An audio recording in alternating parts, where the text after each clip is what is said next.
जन्मोजन्मी आपण प्रभूपुण्य केले.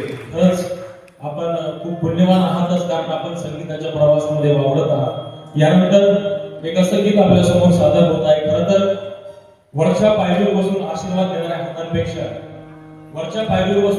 देणाऱ्या हातांपेक्षा अडचणीच्या वेळी खांद्याला खांदा लावून उभा राहणारा सखा म्हणून मला कृष्ण जास्त जवळचा वाटतो. आणि असंच एक कृष्णाचं गीत या ठिकाणी सादर करत आहे केशवा माधवा केतकी. Please welcome. थोडासा टाळ्यांचा देखील आपण पाऊस पडून कलाकारांना भूक असते टाळ्यांची, आपल्या प्रेरणेची आणि कौतुकाची.